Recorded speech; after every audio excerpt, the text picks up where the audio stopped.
Physical refining செய்யப்பட்ட SKM Poorna rice brand oil கொண்டாடப்படுகிறது. இந்த ஆண்டில் ஆரோக்கியமான முதுமைக்கு யோகா என்ற கருப்பொருளில் இந்தியா முழுவதும் பல்வேறு சிறப்பு நிகழ்ச்சிகளுக்கு ஏற்பாடு செய்யப்பட்டுள்ளது. அதன்படி கொல்கத்தாவில் நடந்த பிரம்மாண்ட நிகழ்ச்சியில் பிரதமர் மோடி பங்கேற்றார். இந்த நிகழ்வில் 35,000 பேர் யோகா செய்து அசத்தினர்.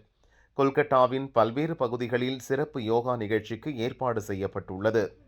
இதில் 10 லட்சம் பேர் பங்கேற்கின்றனர். அதன் ஒரு பகுதியாக ஹூக்ளி நதியில் சிறப்பு யோகா திருவிழாவுக்கு ஏற்பாடு செய்யப்பட்டுள்ளது. இதில் 500 படகுகளில் இருப்பவர்கள் ஒரே நேரத்தில் யோகா செய்கின்றனர். மேற்கு வங்கத்தில் நடக்கும் யோகா தின நிகழ்ச்சியில் முதன்முறையாக பிரதமர் மோடி கலந்து கொண்டதால் மாநிலம் முழுவதும் உற்சாக கொண்டாட்டங்கள் நடந்து வருகின்றன. நீட் மறுதேர்வு எழுதும் மாணவர்கள் நாடு முழுவதும் உள்ள மருத்துவக் கல்லூரிகளில் MBBS, BDS உள்ளிட்ட இளநிலை மருத்துவ படிப்புகளில் சேர ஆண்டுதோறும் நீட் நுழைவுத் தேர்வு நடத்தப்படுகிறது. 2026-27 கல்வியாண்டுக்கான நீட் தேர்வு கடந்த மே 3 நடந்தது. இந்தியா முழுவதும் சுமார் 22 லட்சம் மாணவர்கள் இந்த தேர்வை எழுதியிருந்தனர். தேர்வுக்கு முன்னரே வினாத்தாள் வெளியானதாக புகார் எழுந்த நிலையில் நடந்து முடிந்த தேர்வை மத்திய அரசு ரத்து செய்தது. இதற்கான மறுதேர்வு ஜூன் 21 நடத்தப்படும் என தேசிய தேர்வு முகமை அறிவித்தது. இதையடுத்து புதிதாக வினாத்தாள் தயாரிக்கும் பணி நடந்தது. இந்நிலையில் பலத்த பாதுகாப்புடன் நாடு முழுவதும் 551 நகரங்களிலும் வெளிநாடுகளில் 14 நகரங்களிலும் இன்று நீட் மறுதேர்வு நடக்கிறது. இந்த தேர்வை 22.79 லட்சத்திற்கும் அதிகமானோர் எழுதுகின்றனர். தமிழகத்தில் மட்டும் 307 மையங்களில் 1.42 லட்சத்திற்கும் மேற்பட்டோர் தேர்வில் பங்கேற்க உள்ளனர். பிற்பகல் 2 மணி முதல் மாலை 5:15 மணி வரை தேர்வு நடக்கிறது. மாற்றுத்திறனாளி மாணவர்கள் 1 மணி நேரம் கூடுதலாக தேர்வு எழுத அனுமதிக்கப்படுகின்றனர். ஏற்கனவே வினாத்தாள் கசிந்ததால் மீண்டும் அதுபோன்ற சம்பவம் நடக்காமல் இருக்க தீவிர பாதுகாப்பு நடவடிக்கைகள் மேற்கொள்ளப்பட்டுள்ளன. தேர்வு மையங்களுக்கு சரியான நேரத்திற்கு செல்ல டில்லி, பீகார், உத்தரப்பிரதேசம், பஞ்சாப், ஹரியானா, ஒடிசா, உத்தராகண்ட் மற்றும் ஆந்திர மாநிலங்களில் தேர்வர்கள் ஹால் டிக்கெட்டை காண்பித்து இலவச பஸ் பயணம் செய்யலாம் என அறிவிக்கப்பட்டுள்ளது. நீட் தேர்வு முடிவுகளை இம்மாத இறுதிக்குள் வெளியிட தேசிய தேர்வு முகமை திட்டமிட்டுள்ளது. விசிக வெளியே, பாமக உள்ளே, CM விஜய் மெகா முடிவு, ட்விஸ்ட் இருக்கு. கூட்டணி அரசில் இடம்பெற்றுள்ள விசிக கம்யூனிஸ்ட் கட்சிகளை விட எதிர்முகாமில் இருக்கும் பாமகவுடன் தாவேக தலைவரும் முதல்வருமான விஜய் திடீர் நெருக்கம் காட்டி வருவது பெரும் பரபரப்பை ஏற்படுத்தியுள்ளது. திமுக கூட்டணியில் வென்ற காங்கிரஸ், விடுதலை சிறுத்தைகள், மார்க்சிஸ்ட், இந்திய கம்யூனிஸ்ட், முஸ்லீம் லீக் ஆகிய கட்சிகள் தாவேக அரசுக்கு ஆதரவு அளித்தன. கம்யூனிஸ்டுகள் தவிர மற்ற 3 கட்சிகளும் அமைச்சரவையிலும் இடம் பிடித்தன. காங்கிரஸ், முஸ்லீம் லீக் தாவேகவுடன் நெருக்கமாக இருக்கின்றன. ஆனால் இரு கம்யூனிஸ்ட் கட்சிகளும் தாவேக அரசை நேரடியாக விமர்சிக்கின்றன. அரசு நிர்வாகம், அதிகாரிகள் மாற்றம் உள்ளிட்ட விவகாரங்களில் விசிகவின் தலையீடு அதிகமாக இருக்கிறது. இதுபோன்ற நெருக்கடியையும் குடைச்சலையும் தவிர்க்கவே அதிமுக MLAக்களுக்கு வலை விரிக்கப்பட்டது. இதுவரை 5 பேர் தங்கள் பதவியை ராஜினாமா செய்துவிட்டனர். 4 பேர் தாவேகவில் சேர்ந்துவிட்டனர். இதற்கு கடும் எதிர்ப்பு தெரிவித்த விடுதலை சிறுத்தைகளும் கம்யூனிஸ்டுகளும் குதிரை பேரம் என்றும் எதிர்க்கட்சிகளைப் போன்றே விமர்சித்தன. இது முதல்வர் விஜய்க்கும் தாவேகவுக்கும் தர்ம சங்கடத்தை ஏற்படுத்தியுள்ளது. அமைச்சரவையிலிருந்து எப்போது வேண்டுமானாலும் வெளியேறுவோம் என்று சில நாட்களுக்கு முன்பு திருமாவளவன் கூறியதும் தாவேகவுக்கு அதிர்ச்சியை ஏற்படுத்தியது. சென்னையில் நேற்று பேட்டியளித்த மார்க்சிஸ்ட் மாநில செயலாளர் சண்முகம், மக்கள் மீது சுமைகளை ஏற்றாமல் அரசுக்கான வருவாயை திரட்டுவது எப்படி என்பது பற்றி தாவேக அரசு சிந்திக்க வேண்டும். அதிமுக MLAக்கள் விரும்பியே ராஜினாமா செய்திருந்தாலும் மக்கள் தீர்ப்பை மதிக்காதவர்களை தாவேகவில் சேர்த்திருக்க கூடாது.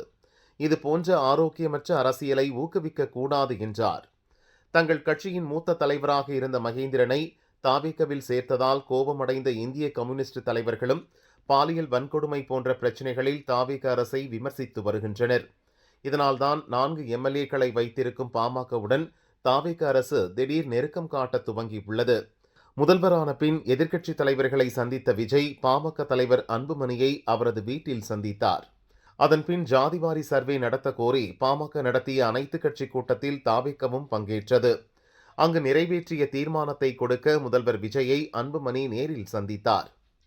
அவரது கோரிக்கையை ஏற்று தமிழக அரசின் சார்பில் சமூக நீதி சர்வே நடத்தப்படும் என்று கவர்னர் உரையில் அறிவிக்கப்பட்டுள்ளது. இதற்கு நன்றி தெரிவிப்பதற்காக நேற்று முன்தினம் முதல்வர் விஜயை பாமக எம்எல்ஏவும் அன்புமணி மனைவியுமான சௌமியா சந்தித்தார். அப்போது காவிரி மேகதாது அணை விவகாரம் பற்றி சட்டசபையில் சிறப்பாக பேசினீர்கள் என்று சௌமியாவை விஜய் பாராட்டினார்.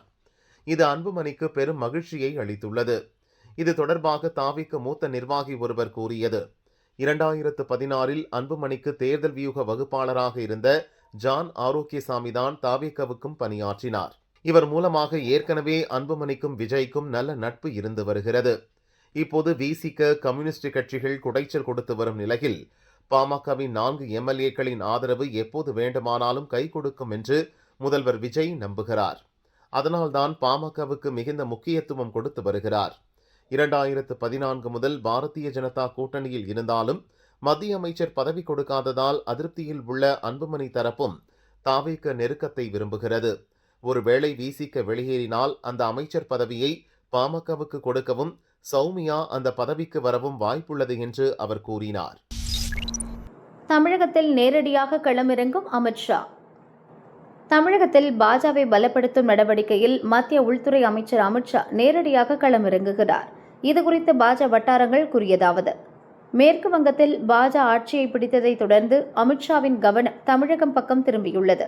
லோக்சபா தேர்தலுக்கு இன்னும் 2.5 ஆண்டுகள் இருக்கிறது. இந்நிலையில் தமிழகத்தில் பாஜ நிர்வாகிகளை உற்சாகப்படுத்தி கட்சியை பலப்படுத்தும் நடவடிக்கைகளில் அமித்ஷாவை நேரடியாக களமிறங்க உள்ளார். இதன் முதற்கட்டமாக அடுத்த மாதம் 2வது வாரத்தில் அவர் சென்னை வருகிறார். தமிழக பாஜ மையக்குழு கூட்டம், மாவட்ட தலைவர்கள் கூட்டங்களில் பங்கேற்க திட்டமிட்டுள்ளார்.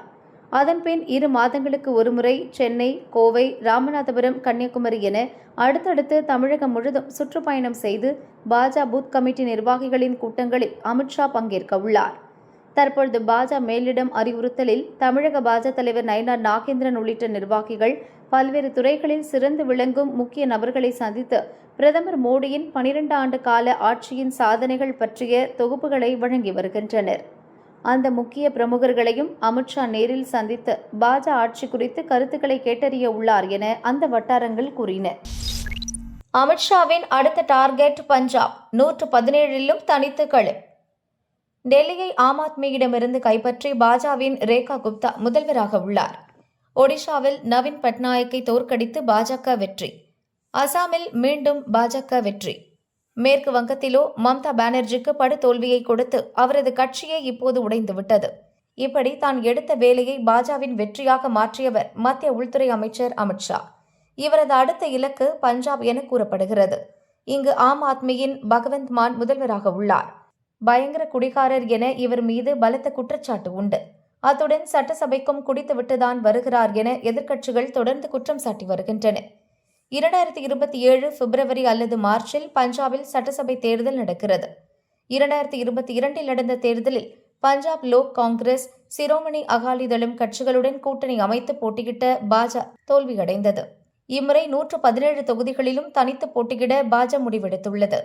மத்திய இணையமைச்சராக உள்ள பஞ்சாபை சேர்ந்த ரவ்னீத் சிங் பிட்டுவை முதல்வர் வேட்பாளராக களமிறக்க அமித்ஷா முடிவெடுத்துள்ளார்.